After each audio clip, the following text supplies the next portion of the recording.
It is November, which means yellow fever is upon us. Do you wear any of these three popular natural yellow gemstones? One is citrine, the second is yellow topaz, and the third, of course, is the very prestigious yellow sapphire. But more importantly, has anybody told you that these three are interchangeable? Yellow hi to hai. What does it matter? It's just one color. Wear a citrine, wear a topaz, wear a sapphire. It really doesn't matter. No, it does matter because these three are very distinctive gemstones with characteristics of their own, which is what we are going to examine in today's video. The three yellow superstars of the gemstone world: citrine, quartz, citrine, yellow sapphire, and topaz. At the get-go, I am going to put a technical snapshot right here so you can check it out. These are all the parameters under which these three stones are compared, and you can, if you take a look at it, take a minute to take a look at it, you will realize that they are very distinctive. Citrine is a quartz mineral. Topaz is a true silicate which has a hardness of 8 on Mohs hardness scale, which is pretty good, and it has perfect cleavage.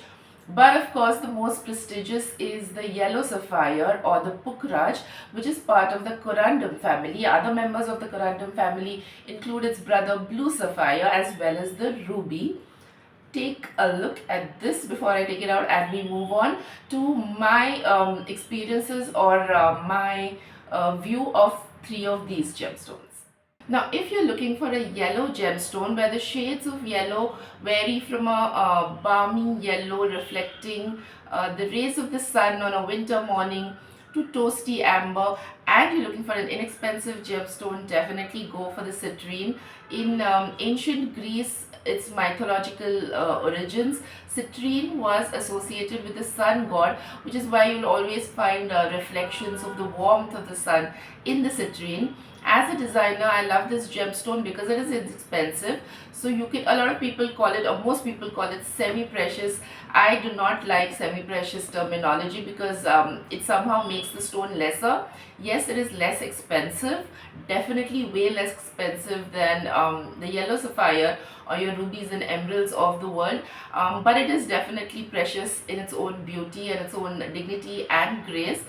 As a designer, I love, because it's inexpensive, I love to use small setting citrines in bracelets or in stiletto earrings.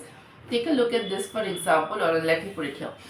Take a look at these earrings. These are swan earrings in sterling silver with gold plating, and they have a fringe of citrines, which we have, what have we done to these? We have made them removable. I'm also going to put another design. This is our citrine and pearl flower earrings, which are reversible. Love, love, love using citrines. A topaz I always associate with lemons. It's lemony and juicy, and it comes with a great backstory. The name topaz itself, I'm going to put up a few pictures of topazes that we have. These are loose gemstones, great for mid-sized yellow gemstone of which you want to make pendants or statement earrings or rings. The backstory is really fun. The name Topaz comes from an island in the Red Sea called Topazos, where they found a lot of yellow stones, but funny enough, those stones turned out to be peridot, which is like a juicy green rather than a juicy yellow. Also, topaz, because of its because it's so cleavage friendly, if you will, is found in very, very heavyweight and massive roughs. One of the largest faceted gemstones ever, the El Dorado topaz, weighed I believe 31,000 carat, which is equal to 6.5 kgs. Another interesting thing about topaz is in the 18th and 19th century, imperial topaz, which is the most precious quality of topaz, were used exclusively in the thrones of the Russian czars. Nobody, commoners, weren't allowed to use them.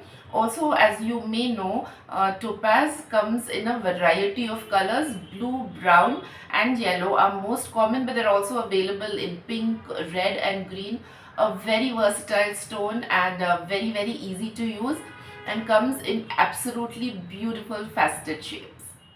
Last but obviously not the least is yellow sapphire, also known as Pukraj or Pushkaraj in India. It is part of the prestigious corundum family, like I mentioned, a solid 9 on the Mohs hardness scale, just under the diamond. It looks fragile with this sort of um, brilliant luster and incredibly durable stone, but it has this fragile yellow quality to it. But do not be fooled, it is extremely strong because it's just under the diamond in terms of hardness. And while the other two yellows, citrine and topaz, are associated mythologically with the sun, yellow sapphire is associated with Guru or Jupiter, who is the teacher of the zodiac, both in Vedic astrology as well as Western astrology. That relation is very unique about yellow sapphire.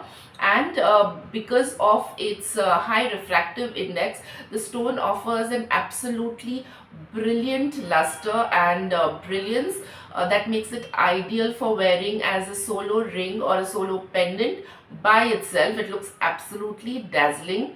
Another thing that you must know about the yellow sapphire or the Pukhraj is that 90 to 95% of sapphires in the market are heat treated. This is done, it's a continuation of the process that the stone would have gone through if it was still in the belly of the earth, and it is done to make the yellowness more uniform, or the saturation of the color more uniform. It is not unethical, but you must be aware about it. And because the stone is expensive, yellow sapphire is an expensive gemstone, you must pay closer attention to the cut clarity and the size of the gemstone as compared to the citrine and the topaz. This was my take on the three massively amazing yellow gemstones of the gemstone world. I'll see you in the next video. Bye.